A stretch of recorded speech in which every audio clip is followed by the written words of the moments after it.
मजहब नहीं सिखाता माफिया की खैर करना। जिस अतीक अहमद ने अपने आतंक में किसी का धर्म नहीं देखा, जिसके अत्याचार से हिंदू भी पीड़ित थे और मुसलमान भी, लेकिन आज उसी अतीक की हत्या को सियासतदान धर्म के चश्मे से देख रहे हैं। पुलिस कस्टडी में अतीक अहमद की हत्या ने कई सवाल खड़े किए, लेकिन जो सवाल सुरक्षा और कानून व्यवस्था को लेकर होना था, वो सवाल अब पूरी तरह से धर्म पर पहुंच गया है। विपक्ष योगी सरकार पर धर्म विशेष के अपराधियों को टारगेट करने का आरोप लगा रही है, लेकिन सवाल वही, क्या अपराधी का धर्म होता है? अपराधियों का धर्म निकालकर उस पर सियासत करना कितना जायज है? कोई पेशेवर अपराधी और माफिया किसी उद्यमी को फोन से डरा धमका नहीं सकता।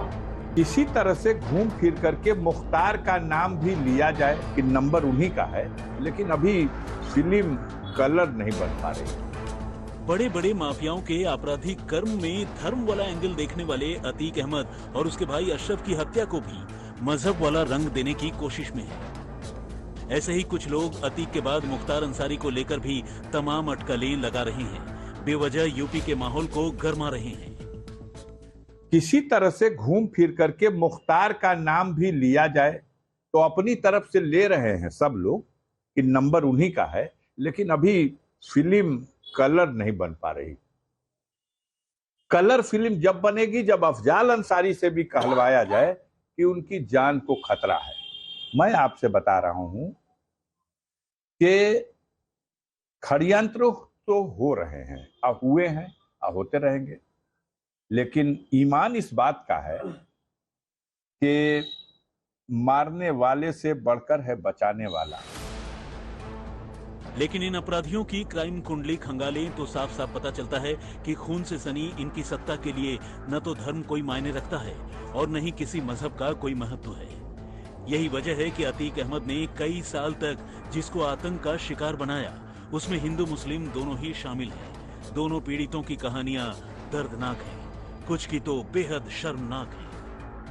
अतीक के ही मजहब के एक शख्स की बेटी से उसके गुर्गों ने बलात्कार किया, जमीन के लिए पूरे परिवार को तबाह किया। बिटिया के हमारे बलात्कार करके गुड्डू और तबरेज के भाई कैस बलात्कार किया था। उसका बाप का नाम है सईद। करामत की चौकी पे बलात्कार करके पुल उस पार बेटी के फेंक दिए थे और उसके बाद हमको उठा के ले जाके मारे पीटे, उसके बाद सुलहनामा लगवा लिया। कई साल बीतने के बाद भी इस परिवार का डर कम नहीं हुआ है। अतीक अहमद और उसके भाई की हत्या के बाद भी ये परिवार सहमा हुआ है। जबरदस्ती की इसमें से खाली कर दो, क्योंकि हम लोग गरीब भर के आए, थोड़ा पैसे वाले तो है नहीं। अब इनके मतलब का मकान था, इस वजह से खाली कराए। मतलब का मकान इनके कंपाउंडर में रहा ना। इतना ही नहीं, अतीक ने करीबियों पड़ोसियों सबको अपना शिकार बनाया, अपने रिश्तेदार तक को वसूली के लिए धमकाया। ये जब से पीछे पड़े सर, हमने अपना मोबाइल बंद कर दिया।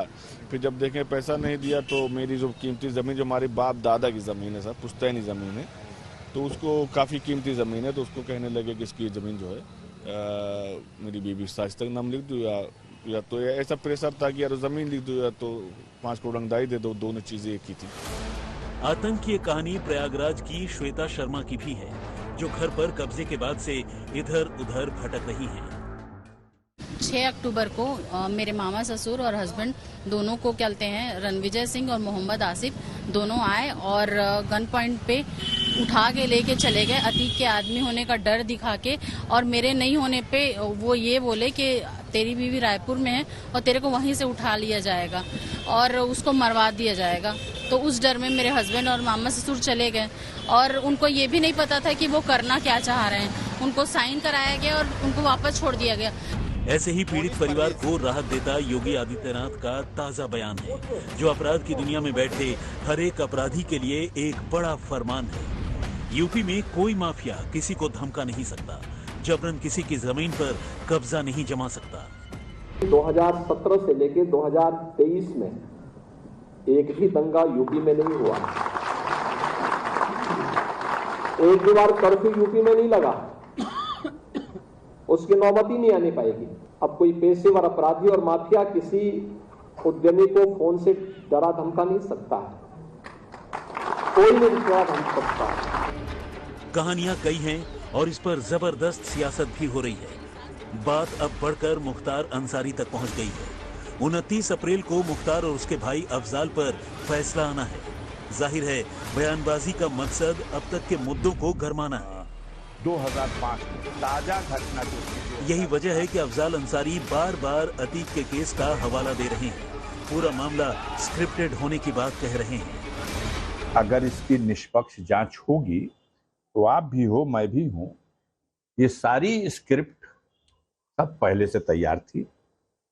इतने शानदार वो वेपन जो मिले और वो 3 ही मारे हैं। हमें तो कोई बता रहा था कि 5 लोग शूट किए, 3 के लिए ये भूमिका थी, जैसे सबके काम बांटे गए थे। उत्तर प्रदेश में बीजेपी की सरकार रूल ऑफ लॉ के तहत सरकार को नहीं चला रही है, बल्कि रूल बाय गन को चला रही है। हालांकि इस सियासत के बीच योगी आदित्यनाथ ने सरकार का मंसूबा साफ कर दिया है। यूपी अपराध दंगों से मुक्त होगा, शासन कानून युक्त होगा। उत्तर प्रदेश 2017 के पहले 2 बातों के लिए, यानी उत्तर प्रदेश की कानून व्यवस्था तो बदतर थी ही, दंगों के रूप में कुख्यात था। बहुत सारे जनपद तो ऐसे थे जहां के नाम से लोग डरते थे। आज मित्रों, उत्तर प्रदेश में किसी जनपद के नाम से डरने की आवश्यकता नहीं।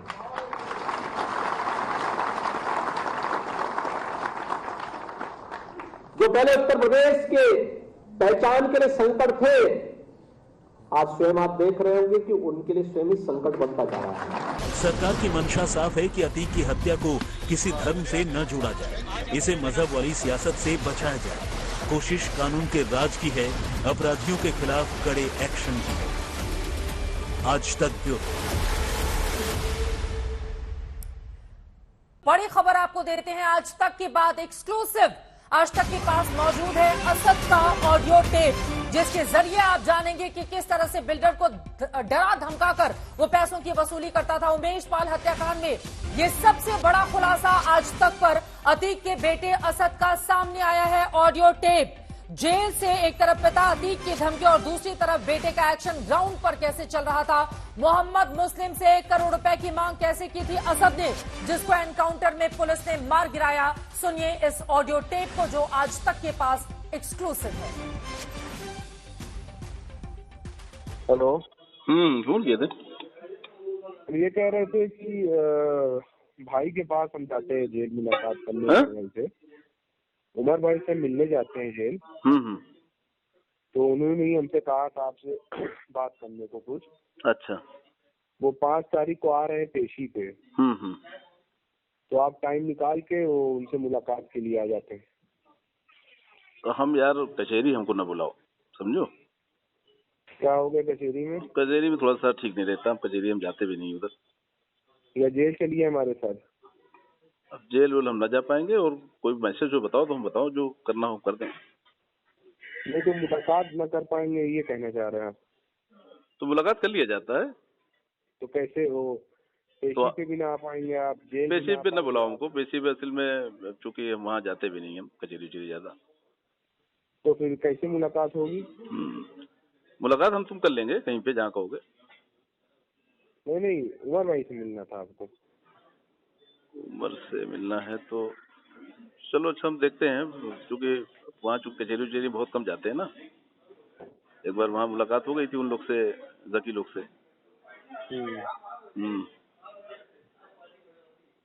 कोई मैसेज हो तो बता देना हमको।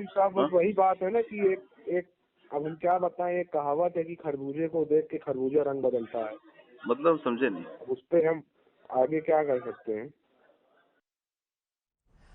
असद सीधे मोहम्मद मुस्लिम नाम के एक बिल्डर को धमकी देता हुआ नजर आता है। दूसरा ऑडियो टेप भी हमारे पास है, आपको आगे सुनाएंगे, जिसमें असद सीधे घर पहुंच जाता है और नीचे से फोन कॉल करके धमकी देता है इस शख्स को, और उसके बाद आनन फानन में यह शख्स 80 लाख रुपए की व्यवस्था करके असद को देता है। उमेश पाल हत्याकांड मामले में जिन पैसों का इस्तेमाल हुआ, यह बड़ा खुलासा किया है अरविंद ओझा, हमारे संवाददाता ने। दंगल में अपने मेहमानों के पास चलेंगे, लेकिन पहले अरविंद का रुख करते हुए। अरविंद, एक के बाद एक कई ऑडियो टेप आपने दर्शकों के सामने रखे हैं, जिसमें साफ साफ दिखता है कि उमेश पाल हत्याकांड को लेकर किस तरह की तैयारी चल रही थी और बाकायदा फोन करके वसूली की जा रही थी। और क्या जानकारी आपके पास है एक्सक्लूसिव जो हमारे दर्शकों तक अरविंद आप पहुंचाना चाहेंगे? नहीं देखिए चित्रा, आपने पहला ऑडियो तो सुनाया ही सुनाया, दूसरा ऑडियो भी जरूर सुनाइएगा। देखिए, एक बड़ा अपराध करने के लिए जो पैसे की जरूरत है वो भी अपराध से ही उगाए जा रहे थे। यानी किसी की हत्या करनी थी तो उसके लिए एक्सटॉर्शन की जरूरत थी, एक्सटॉर्शन के जरिए पैसे कमाए गए। आदेश होता है साबरमती जेल में बंद अतीक अहमद का, वो मैसेज करता है मोहम्मद मुस्लिम को और पिता बकायदा धमकी भरा मैसेज करता है और ये लिखता है कि मेरे बेटे न वकील बनेंगे न डॉक्टर बनेंगे, सबका हिसाब होगा। और जैसे ही पिता का आदेश होता है बेटा ग्राउंड पर एक्शन में आ जाता है। पहले कॉल में बकायदा वो कहता है कि मेरे भाई उमर से पेशी के दौरान मिलो, वो मिलने से इनकार करता है। तो उसके बाद असद मोहम्मद मुस्लिम के घर पहुंच जाता है और वहां से उसके घर का पूरा हालचाल बताता है। यानी कहीं न कहीं मैसेज देने की कोशिश करता है, उसके हर मूवमेंट की जानकारी है और इस तरह से धमकी दी जाती है, जिसके बाद वो 80 लाख रुपए दे देता है और उसके बाद उस 80 लाख रुपए से पूरी साजिश होती है उमेश पाल की हत्या की। यहाँ इम्पोर्टेंट ये भी है कि ये वो वक्त था जनवरी 2023 जब ये धमकी दी जा रही थी, प्लानिंग की जा रही थी। उस वक्त तक यूपी पुलिस सख्त हो चुकी थी अतीक अहमद के खिलाफ, ईडी सख्त हो चुकी थी अतीक अहमद के खिलाफ और बुलडोजर से घर गिराए जा रहे थे। बावजूद इसके कि यूपी में किस तरह से बदमाशों का इनकाउंटर हो रहा है, किस तरीके से सख्त एक्शन ले रहे हैं, अतीक को इस बात का बिल्कुल खौफ नहीं था। उसे यह लग रहा था कि उसका वक्त जा रहा है, इस वजह से। और मैसेज देखेंगी जो चैट उसमें लिख रहा है कि अभी मेरा वक्त बदला है तो मेरे खिलाफ अरे गहरे लोग FIR दर्ज करा रहे हैं, लेकिन ये वक्त बदलेगा, सबका हिसाब होगा।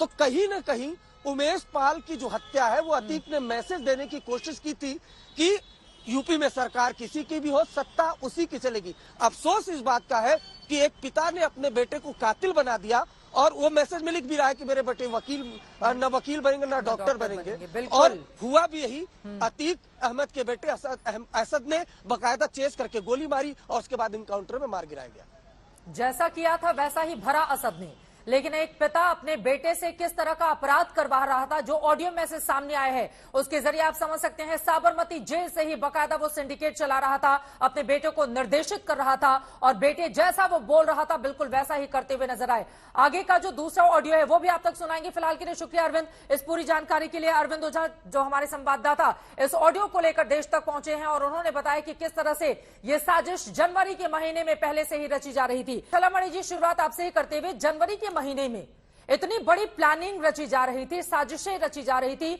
बिल्डर को धमकी देकर वसूली की जा रही थी, सरकार और पुलिस को इसके बारे में कोई जानकारी नहीं थी। शलामणी जी, क्या ये हैरान करने वाली बात नहीं है? चित्रा जी, बिल्कुल जानकारी थी और अगर जानकारी नहीं होती तो जो उमेश पाल जी हैं उनके साथ सिक्योरिटी उनकी क्यों बढ़ाई गई? उनके पास एक सिक्योरिटी पर्सन था, उसको 2 सिक्योरिटी पर्सन कर दिया गया। केस का ट्रायल शुरू हो रहा था, बहुत लंबे वक्त बाद केस का ट्रायल योगी आदित्यनाथ जी की सरकार ने शुरू कराया, प्रयास करके कोर्ट में पैरवी करके, क्योंकि कोई भी अतीक अहमद के खिलाफ कोई भी ट्रायल इससे पहले नहीं हो पाया। इसके पहले की सरकारों ने कभी कोई कोशिश नहीं की थी, लेकिन ट्रायल शुरू हो रहा था और साथ में लगातार इनपुट मिल रहे थे। आप केवल ऑडियो की बात कर रही थी, मैं आपके रिपोर्टर ने ऑडियो निकाला, लेकिन एक चैट भी है, एक पूरी की पूरी चैट एजेंसी को मिल गई थी, जिसके जरिए भी बहुत कुछ प्रबंध किए गए थे। लेकिन मैंने कहा ना कि अचानक अटैक हुआ और जो अचानक अटैक हुआ उसमें उमेश पाल जी शहीद हुए, हमारे 2 कांस्टेबल शहीद हुए, लेकिन वैसे ही एक अचानक हुए अटैक में अतीक अहमद और उसका भाई भी मारा गया। आप ये समझिए किस तरह के लोग थे जिनको लेकर आज बहुत सारे लोग आंसू बहा रहे हैं। मैं समाजवादी पार्टी के जो लोग हैं, राम गोपाल यादव जी, इनके शफीकुर रहमान वर्ग, कैसे लोगों के लिए आंसू बहा रहे हैं। जो व्यक्ति मोहम्मद मुस्लिम नाम के व्यक्ति को चैट करता है, व्हाट्सएप करता है और ये कहता है कि अब मैं बैठने वाला नहीं हूं, अब मैं शुरू करने वाला हूं और जब मैं शुरू करूंगा, आज एजेंसियों के सामने, पुलिस के सामने सब घुटने टेक चुके हैं, हमारे जितने साथी, हमारे जितने दोस्त हैं, वो उस चैट में स्वीकार कर रहा है कि उसका गैंग फूट चुका है, बर्बाद हो चुका है। लेकिन जो व्यक्ति पुलिस बता रहा है मोहम्मद मुस्लिम से 80 लाख रुपए लेकर के 1 करोड़ रुपए मांग रहा है, वो व्यक्ति उसको सपोर्ट करने के लिए कैसे कैसे लोग खड़े हो जाते हैं, ये अपने आप में कितना दुर्भाग्यपूर्ण। सुनील सिंह जी, इसका जवाब दीजिए। सीधे समाजवादी पार्टी को कटघरे में वो खड़ा कर रहे हैं कि एक माफिया जिसका इतना बड़ा सिंडिकेट चलता था, जेल के भीतर से बैठकर वो सभी को निर्देशित करता था, आज जब उसका पक्ष लिया जाएगा तो पलटकर सवाल पूछे जाएंगे ना कि माफिया से इतनी सिंपैथी किस बात की है? चित्रा जी, सवाल यह है कि माफिया के साथ साठगांठ किसकी थी? सलमणि त्रिपाठी जी ने इस बात को स्वीकार किया कि जनवरी के महीने में भी सरकार को और एजेंसियों को, पुलिस को जानकारी थी कि वो हत्या की साजिश कर रहा है, वो रंगदारी मांग रहा है रंगदारी मांग रहा था, हत्या की साजिश कर रहा था, हत्या कर गया। उमेश पाल को मार दिया, दो उत्तर प्रदेश के पुलिस के जवानों को मार दिया। आखिर सरकार क्या कर रही थी? और जब वो साजिश कर रहा था तो कहां बैठा था? कहीं अपने अड्डे पे नहीं बैठा था। गुजरात में भारतीय जनता पार्टी की सरकार है। गुजरात के जेल में बैठ कर साबरमती की जेल में बैठ करके प्रयागराज में, जो उत्तर प्रदेश में आता है, उत्तर प्रदेश में भारतीय जनता पार्टी की सरकार है, वसूली भी कर रहा था, हत्या भी करा रहा था। आखिर किसका संरक्षण था? क्या ये सलभमणि जी बताएंगे कि क्या गुजरात सरकार में अपराधी जो बंद रहते हैं उनको फोन पे बात करना अलाउ है? फोन से वो किसी को धमका सकते हैं? फोन से किसी को मैसेज कर सकते हैं? फोन से क्या अपराध कर सकते हैं? उस पर नहीं बात करेंगे। देखिए, समाजवादी पार्टी ने सवाल ये नहीं उठाया कि अतीक अहमद मर गया। सवाल इसलिए उठ रहा है कि कोई भी पुलिस कस्टडी में अगर मरेगा तो सवाल नहीं उठेगा क्या?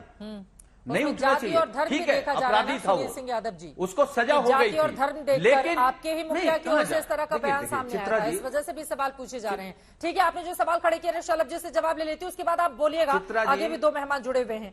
ठीक है, जल्दी से सलभमणि त्रिपाठी जी, ये जो साठगांठ चल रही थी साबरमती जेल से, वो फोन पर यहाँ पर सबको निर्देशित करता था और प्रशासन को खबर ही नहीं थी इस बाबत।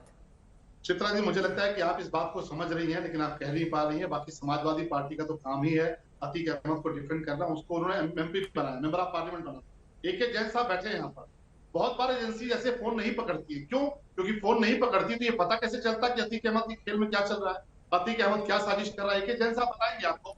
ये भी एक तरीका होता है पुलिस का काम करने का। लेकिन जरूर सुनील साजन उनकी पार्टी तो चाहेगी कि अतीक अहमद को लेकर पुलिस का सुराग ना हो। अतीक अहमद क्या कहता है उस चैट में? कहता है हमारी सरकार थी तो तुम लोग कुछ बोलते नहीं थे, हमारे लोग थे तो तुम्हारी हैसियत नहीं थी, समाजवादी पार्टी के जब लोग थे तब तुम्हारी हैसियत थी, तुम शिकायत कर पाओ। आज पुलिस का सहयोग कर रहे हो, आज सरकार का सहयोग कर रहे हो। तो सुनील जी, पूरा देश जानना है। देखिए, आप बहुत विद्वान व्यक्ति हैं, इसको आप कितना भी डाइवर्ट करने की कोशिश करिए। पूरा देश जानना कि अतीक अहमद जैसे डॉन को किसने पाला पोसा। और देखिए, मैं तो आपको पॉलिटिकल व्यक्ति मानता हूँ सुनील भाई, आपका कोई आपराधिक पृष्ठभूमि नहीं है।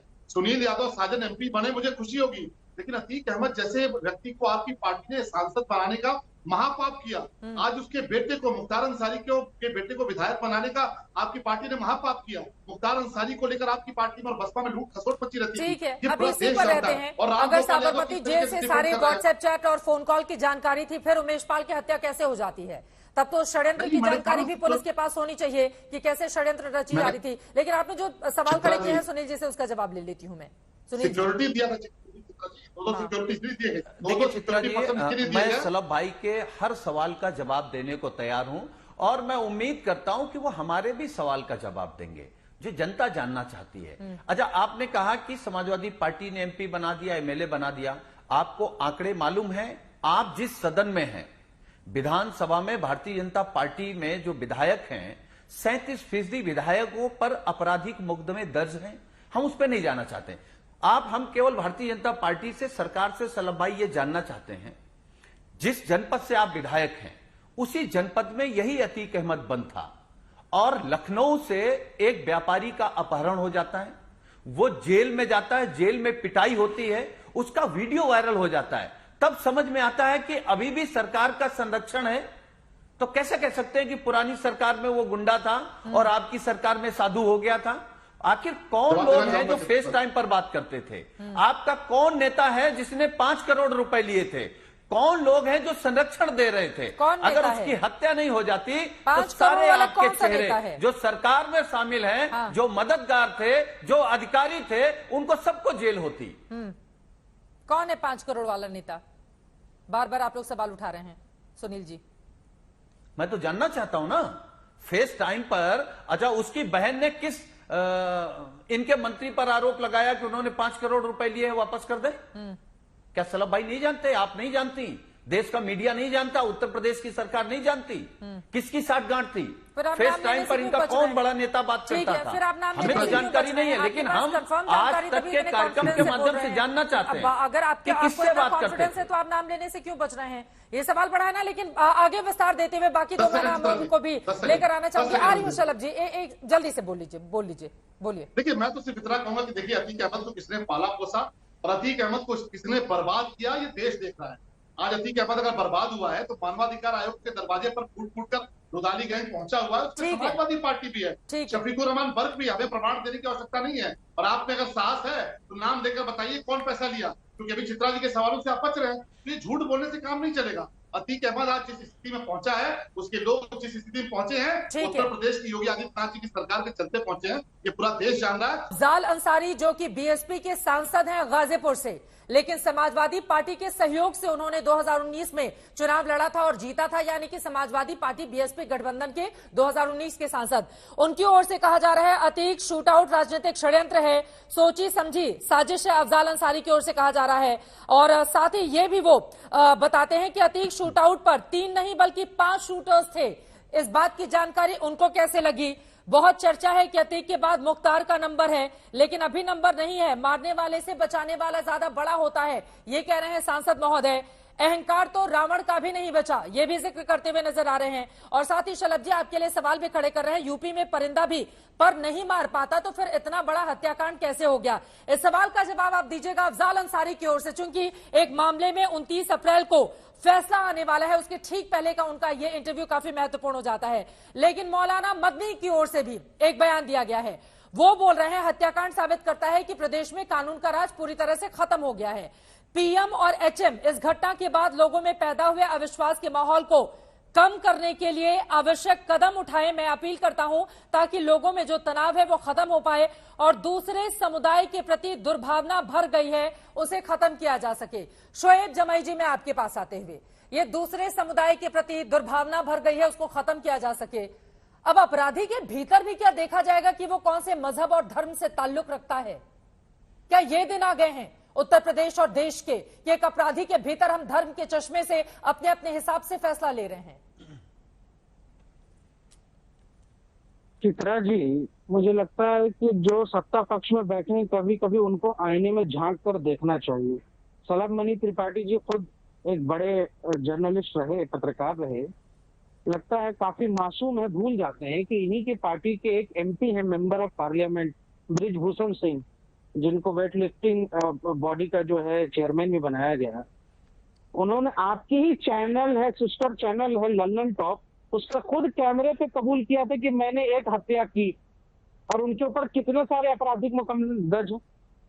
कौन नहीं जानता है कि रॉबिन हुड छवि के या गैंगस्टर जैसे लोग, कितने लोग हैं जो राजनीति में आज सत्ता पक्ष में हैं और या तो मेंबर ऑफ पार्लियामेंट हैं या मंत्री हैं या विधायक हैं। ये बहुत पहले से चला आया है, इसमें कोई शक नहीं कि यहाँ से कि अतीक अहमद एक बड़े गैंगस्टर थे, लेकिन साथ ही साथ मेंबर ऑफ पार्लियामेंट भी थे, 5 बार के विधायक भी रहे।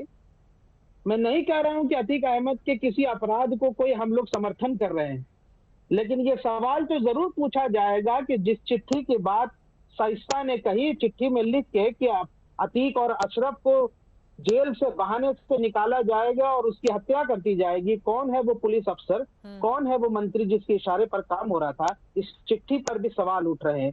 अशरफ ने आप ही के चैनल आज तक पर ये कहा था पुलिस वैन में कि हमसे बड़े पुलिस अफसर ने कहा है कि आपकी हत्या करवा दी जाएगी बाहर निकाल करके। हमने जब बिल्कुल उस लिफाफे पर ही डिबेट की थी कल हमने, शोएब जमाई जी। जब जो उस दिन हुई थी हत्या, तो कलविन अस्पताल की जो सीएमओ है, चीफ मेडिकल ऑफिसर ने कहा था कि हम लोगों को नहीं बताया गया था कि अतीक अहमद को लाए जा रहे, और अगर प्रशासन कहती तो हम लोग खुद जेल में जाकर के पूरी मेडिकल जांच कर देते पूरी टीम। ये कलविन अस्पताल की सीएमओ कह रही है। हम ये कह रहे हैं कि जो ये 3 हत्यारे आए थे, जो लोग यहाँ से जिगाना पिस्टल लेके आए थे, 7-7, 10-10 लाख रुपए वाला पिस्टल, उनको वो कौन प्रोवाइड करा रहा है? ये कहाँ से आए थे तीनों अलग अलग यहाँ से गरीब? और सवाल ये कि मुद्दा धर्म का हमने नहीं जोड़ा है। आपको याद है, आपकी चैनल नहीं दिखाया, बीप करके दिखाया, जय श्री राम का नारा किसने लगाया?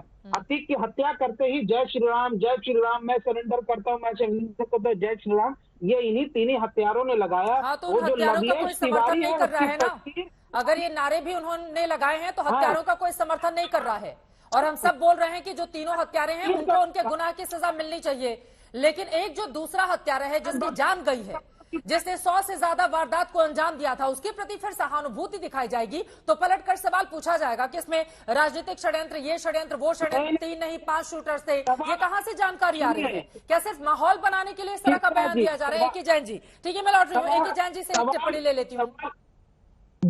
तो बात पूरी कर लूं। सवाल इसलिए भी पूछा जा रहा है क्योंकि लवलेश तिवारी का हत्यारा था, उसकी तस्वीर माननीय मंत्री के स्मृति ईरानी जी के साथ बहुत इंटरनल तस्वीर है जो उसके साथ मौजूद है। बजरंग दल का वो है बाकायदा है, तो ऐसे संगठनों पर कार्रवाई नहीं होगी क्या? ये आतंकी संगठन नहीं है। आप खुद धर्म का नारा लगा करके किसी की हत्या कर देते हैं तो क्या ये आतंकवादी नहीं होंगे? ये आतंकवादी घटना होगी या नहीं होगी, ये बताइए। इसलिए ये सवाल उठ रहे हैं। जिन पसमानदा की बात प्रधानमंत्री मोदी करते हैं, अतीक अहमद भी पसमानदा था, क्या कर लिया आपने पसमानदा को? उत्तर प्रदेश के यहाँ से उस क्षेत्र में पसमानदाओं के वोट लेना चाहते हैं आप, एक पसमानदा को आपने मरवा दिया षड्यंत्र से।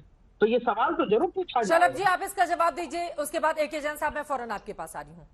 देखिए, बहुत गहरी साजिश हुई चित्रा जी, गहरी साजिश का पर्दाफाश होकर रहेगा, इसीलिए माननीय मुख्यमंत्री जी ने न्यायिक जांच के आदेश दिए।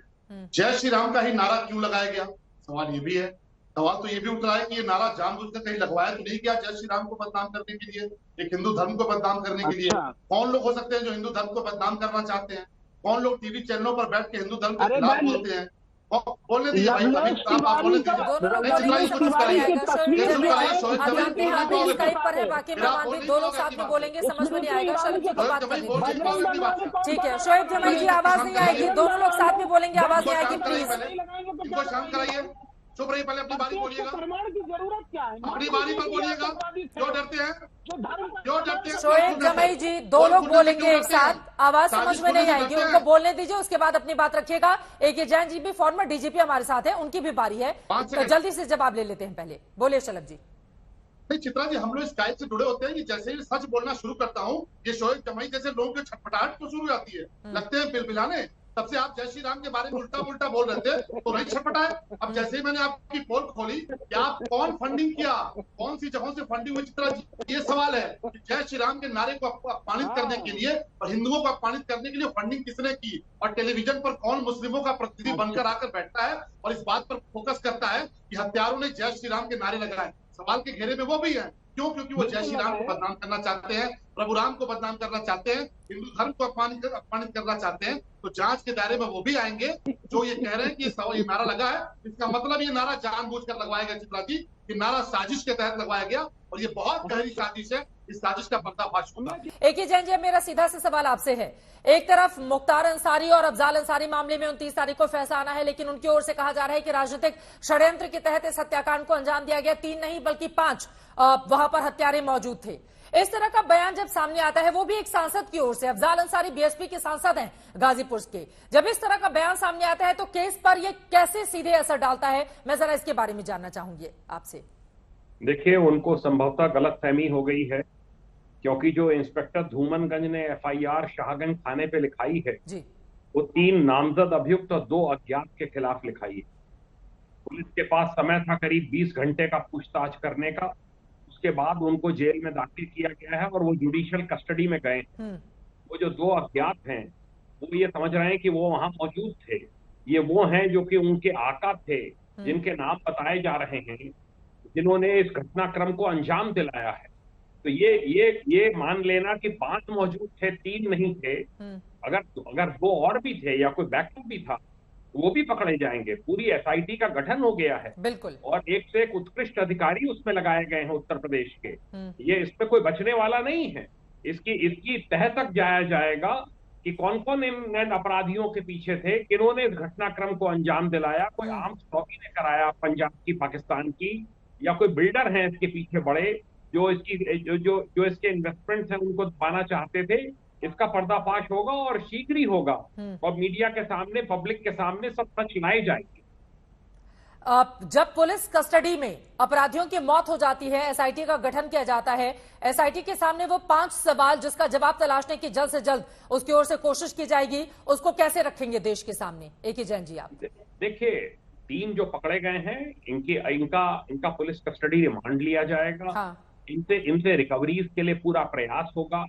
पुलिस कस्टडी रिमांड लेने के लिए मैंडेटरी होता है कि एसआईटी उनका बयान ले जेल में जाकर, और बयान लेने के बाद जब वो कहेंगे कि हम ये रिकवरी करा देंगे, कि हमें जो भी रिकवरीज उनको करानी है, तब उनको पुलिस कस्टडी रिमांड पे लिया जाएगा। ये जो घटना आपकी आवाज आ रही है, अपनी बात को पूरी करें आप। आपने कहा ये जो घटना है, जी जी हाँ, घटना को कहां पर इसको पूरी घटना की प्लानिंग की गई, कौन कौन इसके पीछे थे, किन्होंने ये अपडेट दिया इनको कि इस तरीके से ये अस्पताल में लेके जा रहे हैं। हाँ। और यहाँ पर मीडिया वाले हैं, इसलिए आप मीडिया कर्मी बन के इसमें सम्मिलित हों। अभी तो इनके बारे में ये तीनों कहाँ मिले, कौन कौन इसके पीछे साजिश में है, किसने कराया, किसने पूरे प्रोजेक्ट को फाइनेंस किया, इनके साथ भी कोई और लोग भी प्रयागराज में थे क्या, इनकी कोई बैकअप टीम भी प्रयागराज में थी, ये वेपन इनको जो तुर्की का बना हुआ वेपन मिला है जिगनाना, ये कहाँ से मिला उनको जिगाना, ये पूरी सारी चीजें निकलकर एक एक इसकी पर्स खोली जाएगी और पब्लिक के सामने लाई जाएगी, क्योंकि पुलिस के ऊपर इस घटना के बाद एक प्रश्न चिन्ह लगा है। पुलिस कस्टडी में डेथ जो है वो एक सीरियस ऑफेंस है और पुलिस इस बात का भी पूरा प्रयास करेगी कि इन तीनों को शीघ्र से शीघ्र इनके खिलाफ चार्जशीट सबमिट हो और ट्रायल हो सके और ये जिंदगी भर जेल के बाहर ना आ सके।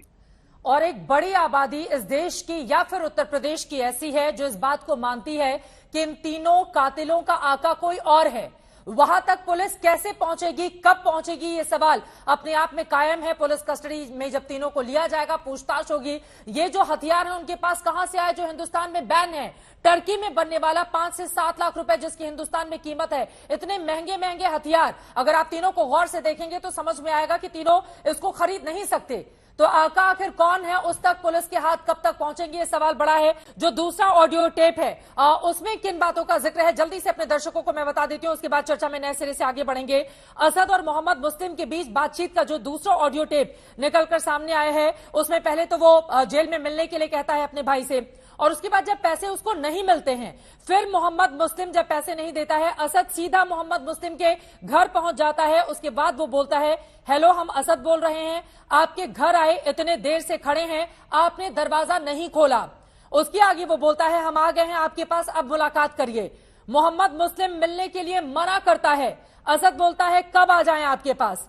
असद बातचीत में मोहम्मद मुस्लिम के घर का पूरा हाल बताते हुए बाकायदा फोन पर धमकी दे रहा है। असद कहता है, गेट नहीं खोलकर ठीक नहीं किया। मोहम्मद मुस्लिम को सीधे सीधे धमकी देता हुआ असद यहां पर नजर आता है। वो बोलता है, वहीं 4थे फ्लोर पर है ना आपका घर, गली के एकदम एंड पर। असद ने बात में मोहम्मद मुस्लिम को ऐसा धमकाया कि आखिरकार 80 लाख रुपए असद ने मोहम्मद मुस्लिम से ले लिए, जिसके बाद उत्तर प्रदेश समेत पूरे देश में दहला देने वाले हत्याकांड की साजिश अतीक और उसकी फैमिली की ओर से रची गई। ये ऑडियो टेप अब देश के सामने है, लगातार आज तक के माध्यम से आप सुन भी रहे हैं। लेकिन शलभ मणि त्रिपाठी जी, ये शाइस्ता परवीन कहां है? पुलिस की हत्या अभी तक नहीं चढ़ी। आप लोगों ने 50,000 का इनाम घोषित कर रखा है, तमाम टीमें भी बनाकर रखी गई हैं, लेकिन कामयाबी तो नहीं मिल रही है ना आप लोगों को। शलभ जी, चित्रा जी, कामयाबी मिलेगी, और जब कामयाबी मिलती है उत्तर प्रदेश पुलिस को, उत्तर प्रदेश सरकार को, तो आप दोबारा कई दिनों तक डिबेट करते हैं, कई दिनों तक आप बहस करते हैं टीवी पर, और लगातार कई सौ घंटे आप दिखाते हैं। कामयाबी मिलेगी। शाइस्ता परवीन को लेकर आप जानते हैं, अगर आपने पूछा कहाँ है, पता होता तो गिरफ्तार हो चुकी होती। महिला है, निश्चित तौर पर महिला है, उनके खिलाफ मुकदमे हैं, पुलिस अपना काम कर रही है, उनको खोजने का प्रयास कर रही है। साथ ही उनके सामने ये विकल्प भी था, जो लोग, बहुत सारे लोग ये अतीक अहमद का भी गुणगान कर रहे थे, मैं सुन रहा था। तो अतीक अहमद का गुणगान करने वाले लोगों को ये भी बताना चाहिए, उनका बेटा फरार था, चलो पुलिस के सामने आते, कानून के सामने सरेंडर कर देते। असद ने कानून के सामने भी सरेंडर नहीं किया। शाइस्ता परवीन के देखिए इतने वाकये हो गए, उन्होंने न कानून के सामने सरेंडर किया, न समाज के सामने सरेंडर किया। अब कल को अगर कोई बड़ी कार्रवाई कर दी जाए तो रुदाली गैंग दोबारा सक्रिय हो जाएगा, कोई उसमें धर्म का एंगल ढूंढेगा, कोई कुछ ढूंढेगा। मैं तो सिर्फ इतना कहता हूँ कि देखिए, देश के लोगों ने देखा है कि कौन माफियाओं के साथ खड़ा है, कौन माफियाओं के खिलाफ खड़ा है। और आज डंके की चोट पे मैं ये कह सकता हूँ कि 2017 के पहले ये जो माफिया थे उत्तर प्रदेश में अपना आतंक चलाते थे, जिन्होंने पूरे उत्तर प्रदेश को अलग अलग टुकड़ों में बांट रखा था, क्लस्टर में, जैसे फ्रेंचाइजी होती है बड़ी बड़ी कंपनियों की। कोई फ्रेंचाइजी मुख्तार के पास थी, कोई फ्रेंचाइजी अतीक के पास थी, कोई फ्रेंचाइजी मुकीम काला के पास थी। आज उत्तर प्रदेश में किसी माफिया की हैसियत नहीं है जो कदम रख सके। जो कदम रखता है और किसी मोहम्मद मुस्लिम को धमकाता है, उसका अंजाम क्या होता है, उसका हश्र क्या होता है, कि मानवाधिकार आयोग से लेकर सुप्रीम कोर्ट तक के दरवाजे लोगों को खटखटाने पड़ते हैं। और आप खटखटाते रहिए, हम मानवाधिकार आयोग का सम्मान करते हैं, लेकिन हम उत्तर प्रदेश की 24 करोड़ की महान जनता के मानवाधिकार के लिए चिंता करते हैं। इन माफियाओं, गुंडों के मानवाधिकार की चिंता सुनील सिंह यादव जी, जवाब दीजिए उनकी बातों पर। घटना नहीं होनी चाहिए। और आज मुख्यमंत्री की ओर से भी बयान दिया गया है कि उत्तर प्रदेश में कानून का राज है, अब कोई माफिया किसी को भी धमका नहीं सकता है, दंगा मुक्त हो चुका है उत्तर प्रदेश। ये सीएम का बयान है। सुनील सिंह जी, देखिए चित्रा जी, मैं सबसे पहले तो एक बात साफ कर दूं कि मेरा व्यक्तिगत मानना है कि कोई भी जो माफिया, सरगना और बदमाश होता है, गुंडा होता है, उसकी कोई जाति धर्म नहीं होता है। जहां तक बात भारतीय जनता पार्टी की है, भारतीय जनता पार्टी कह रही है माफियाओं को मिट्टी में मिला देंगे। हम तो कह रहे हैं मिट्टी में मिलाइए ना। अरे आप मिलाइए, कौन कह रहा है? उन्हें सजा कराइए, जेल भेजिए, आप फांसी चढ़ाइए। लेकिन उन अपराधियों का क्या होगा जो भारतीय जनता पार्टी का चोला पहन करके घूम रहे हैं? वो क्या अपराधी नहीं है क्या? वो क्या माफिया नहीं है क्या? जो माफिया आपके साथ आ जाए वो माफिया नहीं, जो भ्रष्टाचारी आपके साथ आ जाए वो भ्रष्टाचारी नहीं, जो बलात्कारी आपके साथ आ जाए वो बलात्कारी नहीं। सलाम भाई, कम से कम आप जैसा व्यक्ति तो इस बात को ना स्वीकार करे ना। आप तो कहिए हमारे साथ हो या हमारे खिलाफ हो, जो गलत है वो गलत है। आप कह रहे हैं उत्तर प्रदेश की कानून व्यवस्था ठीक है। जालौन में एक बेटी को कनपट्टी पर सटा करके गोली मार दी जाती है कल। आप कह रहे हैं कि कानून व्यवस्था ठीक है। कहां ठीक है? किसी को भी लूट लिया जाता है, किसी की जमीन कब्जा हो जाती है। एक अपराधी के खिलाफ कार्रवाई कर रहे हैं, आप कह रहे हैं हमने उत्तर प्रदेश के सभी अपराधियों को मिट्टी में मिला दिया। मुझसे बेहतर आप जानते हैं, आप पत्रकार रहे हैं, मुझसे बेहतर जानते हैं कि आपकी सरकार में, आपकी पार्टी में कितने माफियाओं को संरक्षण दिया जा रहा है। आप उंगली में गिना सकते हैं कि उत्तर प्रदेश के टॉप 100 अगर माफिया हैं, उनमें 80 माफिया आपके साथ हैं। क्या वो माफिया नहीं बचे क्या? हम तो कह रहे हैं, बड़े मन से कह रहे हैं, और आप बड़े मन से स्वीकार करिए। राजूपाल हत्याकांड को ले ले हम। राजूपाल 2005 में हत्याकांड हुआ था, अब तक तो इंसाफ नहीं मिला उस परिवार को। और आपने कहा कि जाति धर्म माफिया के मामले में नहीं देखी जानी चाहिए। अखिलेश यादव का बयान है, असद के एनकाउंटर के बाद उनकी ओर से कहा गया है कि जाति और धर्म को देखकर ही एनकाउंटर हो रहा है, परिवार को कोर्ट जाना चाहिए। तो अब समाजवादी पार्टी में ही नेताओं के अलग अलग बयान समझ में नहीं आ रहा है, कौन कितना जा रहा है? ये बात सुनील जी, नहीं चित्रा जी, हमारे नेता माननीय अखिलेश यादव जी ने ये बात तब कही जब सरकार जाति और धर्म देख करके कार्रवाई कर रही। हम तो कह रहे हैं ना आपके कार्यक्रम में, आप सूची जारी करिए, सार्वजनिक करिए उत्तर प्रदेश और देश के सामने कि हमारे उत्तर प्रदेश में इतने माफिया हैं और इनके खिलाफ हम कार्रवाई कर रहे हैं। अरे उनसे बड़े बड़े माफिया तो इनकी सरकार में बैठे हैं, सलभ भाई जानते होंगे, अब नाम नहीं लेंगे। 10 सेकंड चित्रा जी बोलिए, 10 सेकंड में जवाब दीजिए। शोएब जी, मैं फौरन आपके पास आ रही हूँ। सुनील जी ने कहा कि किसको मिट्टी में मिला दिया, तो आप देखिए अतीक गैंग पूरा तौर पे मिट्टी में मिल चुका। अतीक अहमद का जो गिरोह था मिट्टी में मिल चुका है सुनील भाई। मुकीम काला, जिसने NIA अफसर की हत्या की, तंजील अहमद की आपकी सरकार में हत्या हुई थी, आज मुकीम काला मिट्टी में मिल चुका।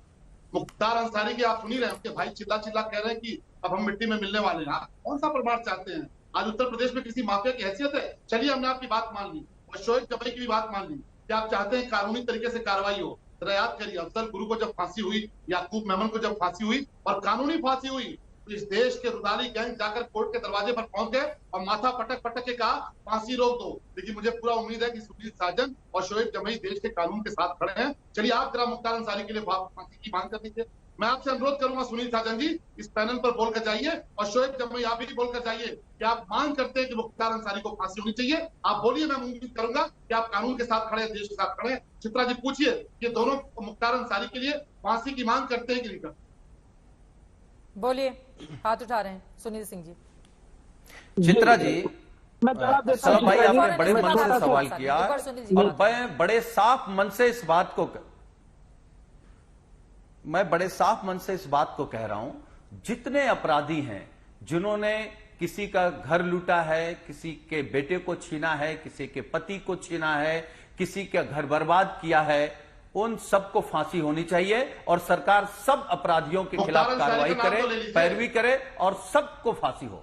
मुख्तार अंसारी का नाम तो ले लीजिए। हम कह रहे हैं सबको फांसी हो जो अपराधी है, क्योंकि हम अपराधी का जाति और धर्म नहीं मानते। आप बहुत ही जितने अपराधी हैं सबको फांसी हो, आप पैरवी करिए। मुख्तार अंसारी का नाम ले लीजिए कि मुख्तार अंसारी को फांसी होनी चाहिए। कृष्णानंद राय की हम हत्या कह रहे हैं आप एक का नाम लेने की बात कह रहे हैं। हम कह रहे हैं जो अपराधी हैं, जो गैंगवार चला रहे हैं, जिन पर 10 मुकदमे, 20 मुकदमे, 50 मुकदमे, 100 मुकदमे है, सरकार पैरवी करे और फांसी कराए। और हमें न्यायपालिका पर भरोसा है, जिसने गलत किया है ये प्रदेश का भी और इस देश का भी दुर्भाग्य ही रहा है कि कोई भी एक ऐसा बड़ा मामला जो एग्जाम्पल के तौर पर हम क्या रख सकते हैं ए के जैन जी से, ये मेरा सवाल होगा, जिसमें माफियाओं के खिलाफ लंबा मुकदमा चला हो और फिर उनके खिलाफ कोई सख्त कार्रवाई हुई हो न्यायालय के माध्यम से, क्योंकि कई ऐसे लगातार हम सिलसिलेवार तरीके से देख रहे हैं। चित्रकूट जेल में कैसे 14 मई 2021 को वहां पर जगाना पिस्टल से ट्रिपल हत्याकांड हुआ था, हालांकि फिर मार गिराया गया था जो उसका अंशु दीक्षित था, लेकिन जगाना कंपनी की विदेशी पिस्टल वहां तक कैसे पहुंची इस बारे में कोई जानकारी नहीं मिली। कई ऐसे सवाल हैं जिसको लेकर सरकार से भी सवाल पूछे जाएंगे, लेकिन शोएब जमई जी, कम से कम ये हिंदू मुसलमान देखना बंद कर दिया जाए। मुझे लगता है अपराधी को अपराधी के चश्मे से ही देखा जाए तो ज्यादा बेहतर होगा, और यही उम्मीद आपसे भी है कि कम से कम यही संदेश देंगे आप।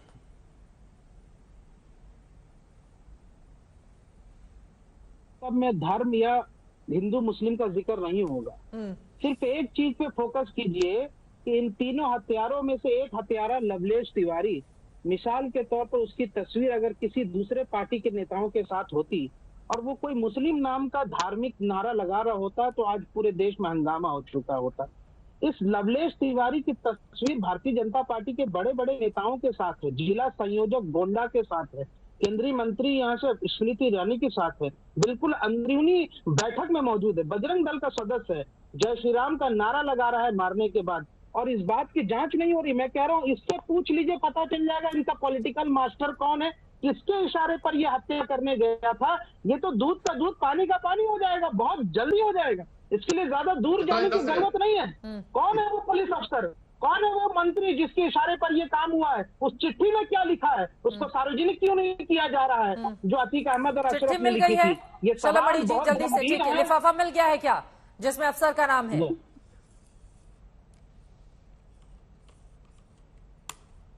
छुपा रहे हैं। शलभ जी आपसे ही सवाल था, शलभ जी आपसे ही सवाल था। अच्छा, मुझसे आपने पूछा, देखिए चिट्ठी बोलने दीजिए, जितना ही शांत कराइए, जवाब दीजिए। ठीक है, अब सुन लेते हैं एक लाइन में जल्दी से, वक्त हमें देने की इजाजत देता है शलभ जी। शोएब जी का ऑडियो डाउन कीजिए, उनका जवाब सुनिए, बोलिए। शोएब जमई, तस्वीरों पर जाएंगे अगर आप, तो तस्वीरें तो अतीक अहमद छोड़िए, अतीक अहमद की कुत्ते की तस्वीरें किन किन के साथ है आपको जवाब देना मुश्किल हो जाएगा। उस तस्वीरों के चक्कर मत पड़िए, फर्जी तस्वीरें आती रहती हैं, लेकिन एक बात मानकर चलिए कि आप लाख रुदाली गैंग की तरह चिल्लाते रहिए, लाख कलपिए, लाख लिखिए, लेकिन योगी आदित्यनाथ जी के नेतृत्व में जो माफियाओं के सफाई का अभियान चल रहा है